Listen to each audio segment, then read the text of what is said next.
Thank you, friends, for tuning into the Family Enrichment Hub again. This is Stella Abokelo, your usual and indeed weekly host. I have the honor to be taking us through a new sub-series that we are beginning today, and that is Teamwork in Marriage. We shall be continuing with our series on what makes a marriage thrive, and we shall just be speaking different aspects of teamwork within our marriages, because teamwork is indeed a key ingredient when it comes to us building thriving marital relationships. Friends, teamwork speaks to two or more people coming together with the purpose of achieving a common objective, a common goal, a common purpose. Basically, people coming together when they know exactly where they are going, what they want to achieve together, and what they are going to do as a team. And so we're going to be speaking about different aspects of what it means to build a thriving marital team through a key ingredient, and that is leadership. I want to be speaking about leadership today as a critical aspect of building teamwork within our marriages. Leadership is critical when it comes to our marriages. And so, friends, if a team means two or more people coming together, that means for a team to achieve its objectives, its purpose, its vision, it needs to have leadership. Leadership has to be clearly defined and clearly agreed upon. Let's look at the example of a football club. A football club has leadership. It has a coach who gives the direction for the club members, who gives the coaching for the club members, and the team also has the captain, the assistant captain, and all the different players within the team. Everybody knows exactly what their role is within the football club. And so when it comes to our marriages, friends, the same principle holds. A marital team needs to understand who the leader is. And friends, when it comes to our marriages, the leader is the man in the home. It is scriptural, it is biblical. The man is the head of the household. And so once we come into this marriage, once we come into the marital team together with a defined vision of what we want to achieve, we need to move together knowing that the man is the leader and the woman is the assistant, to give a supportive role to the husband in order to achieve the vision that you want to achieve together. I've met families where there are distortions. Just because a lady is earning a higher pay, she's in a highly privileged societal position, she's bringing in financially high amounts of money, and therefore you begin to think that now, because you have the higher pay, therefore automatically you become the leader. Honor the leadership within your home, and it will go well with you. Friends, another thing I want to help us understand is that a team must have vision. Every leader will lead a team where they clearly understand what the vision for the team is. You cannot lead a team where there is no vision. I've never met a football club which does not have a vision, which does not have a leader. Every football club has a vision and indeed an intention of participating in all the different tournaments, all the premierships, if I can give that as an example. And their purpose is to win. They want to win every game that they participate in. And so when it comes to our marriages as well, we need to play to win. We need to play to win. We need to play knowing that there is a leader who is giving us guidance, who is giving us direction on what we need to do in order to achieve what has brought us together as a team. And so, friends, our marriages need to have very clear vision, because a leader leads when he has a clear vision that he is working towards achieving. Friends, another thing we need to understand is that a leader needs to be sound in their leadership. How sound are you when you're leading your team? Do you take decisions basing on your emotions, basing on the mood? Do you take decisions basing on, are you broke? It is that time of the month when things are a little bit tight, and so your decisions are not always balanced. They are based on what is the prevailing mode. Friends, for the team to follow you and respect you and honor your leadership, you must be sound.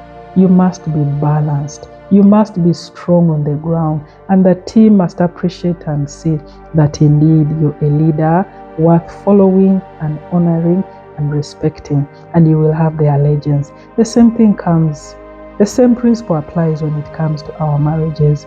How sound are you as the man in the home?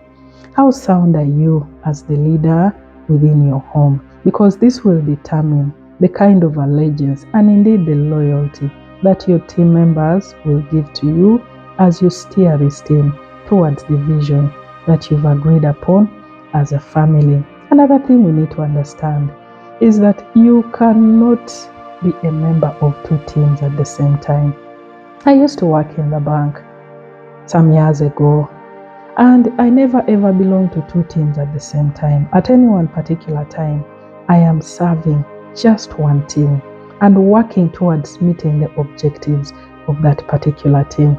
Like the Bible teaches us, no man can serve two masters at the same time. And that is Matthew 6:24. Either you will love one and hate the other, but you cannot love them both in the same measure. You cannot hate them both in the same measure. You will be committed to one and you will pay loyalty to the one that you love and you're committed to. And the other one will suffer your ridicule.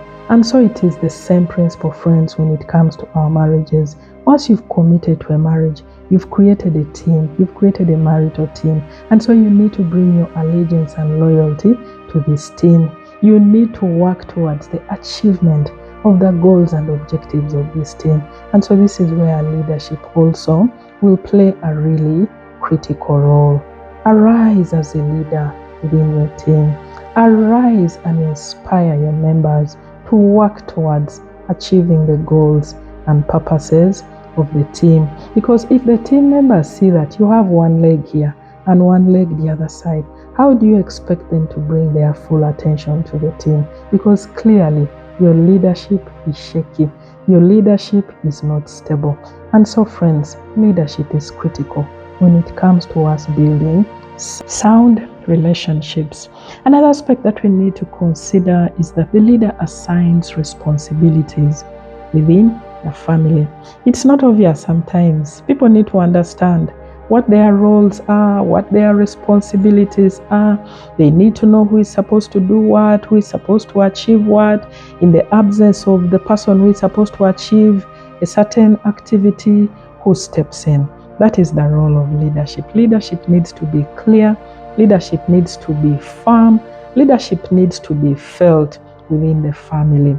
And so I encourage us, friends, and more so our husbands who are the leaders in the home, come out strongly and be clear on what each member's unique contribution is supposed to be within the marital team that we have established. Friends, another thing is that leaders give the direction and guidance for the team. Just as you see a coach giving guidance and direction for his team, for the football club that he's leading, it is the same within our marital teams. The leader, the man, needs to give direction for his family. The man needs to give direction with regard to what do we believe as a marital team? Where do we stand with regard to our faith? What are our values as a marital team? What do we stand for? What do we hold dear to us? All this needs to come out very clearly. What is the culture that we are promoting? What is the culture that we stand for as a family? This is the role of leadership within the family. And on that note, I want to share an example within the home where I am married. My father-in-law, who is now the late, gave very clear direction for his family. He was very, very firm on aspects to do with how members of his home are to conduct themselves. And he said, any member who will not follow the guidance and direction that he has given with regard to certain aspects of life and indeed living within the family, they will not partake of the blessing of his home. And these issues he was so firm about are polygamy and drunkenness. He was very straight on that and said no member of his home should be mentioned and named in activities which relate to alcoholism and polygamy. And so that's just an example of what a leader does with regard to direction and guidance, because a leader determines behavior. A leader guides the actions of their members. And so, friends, I ask us, what is the direction for your family? What is the leadership in your family like? What are you standing for? What are the values that speak to you, that are unique to you as a family, where you've been clearly guided and you know that whatever it is we do as a marital team, this is what is guiding us? Friends, do we have what we stand for as a marital team? I also want to help us appreciate that when you're within a marital team, it's incumbent upon you to respect and honor your leader. And here I want to call on my fellow ladies, let's respect our leaders. Let's respect and honor the leadership of our husbands within the home, because the leadership that you respect, the leadership that you honor will bring a blessing upon you and indeed upon your entire household and upon your entire team. Let's respect our leaders as people who have been divinely blessed to give us guidance and to give us direction within our marital team. Let's also understand, friends, that as a leader, your duty is to mentor and to give guidance and direction with regard to how the home is run, with regard to what we do and what we don't do within our family. For instance, if your husband went away from home for a certain period of time, would you lock up the home and go to an alternative destination because the leader is no longer there? This is where leadership plays a key role again. As a husband, you give direction, you give guidance, you elevate your members to step up to the challenge, even in your absence. The home should run smoothly, even in your absence as a leader. That is the test of how sound you are as a leader. That is what tests whether you're indeed mentoring leaders within your family or otherwise, for them to be able to run home smoothly, even in your absence. It is a thumbs up for you as the leader within that family. I've met a family a few years ago who had a vision to set up a school. And when they set up the school, along the way, unfortunately, the man died. And when this man died, the lady stepped up. She did not abandon the school because it was the vision of the husband. It was their vision as a team in order to promote education within the community through that school. And so she rose up to the occasion and brought the school to speed. She promoted the school and elevated it to heights that the husband had not done during the time while he was still alive. And so that is just an example of what sound leadership within the family can do.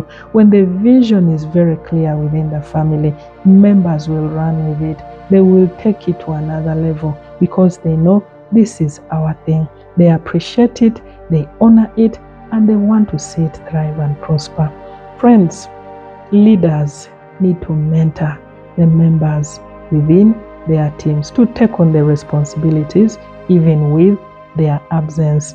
Friends, another thing I want to help us appreciate is that every leader will either be admired or loathed by the members that they lead.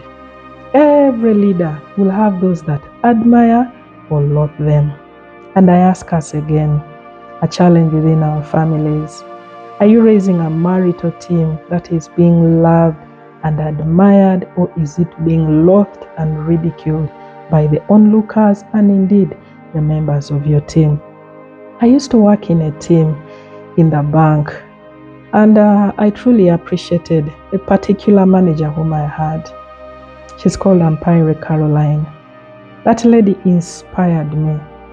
That lady brought out the best in me. I was very proud of her as my manager during the time that I worked under her team.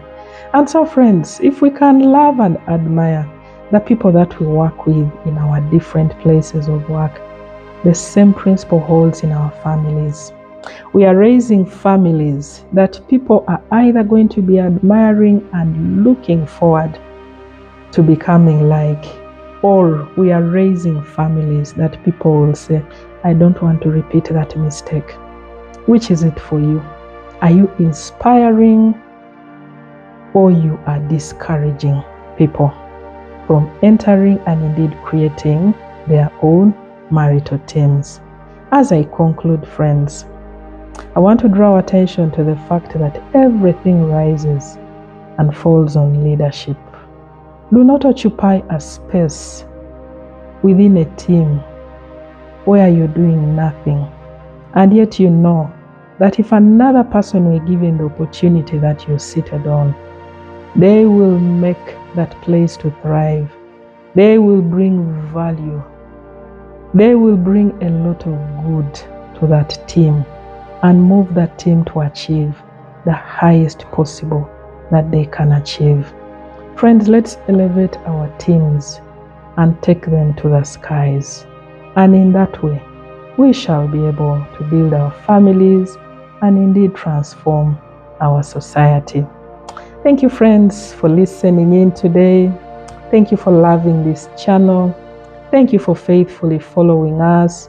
We truly appreciate your support. And I encourage those of us who are new on the channel, kindly subscribe, kindly share widely, and together we shall transform our society. God bless you. See you again next week. Bye.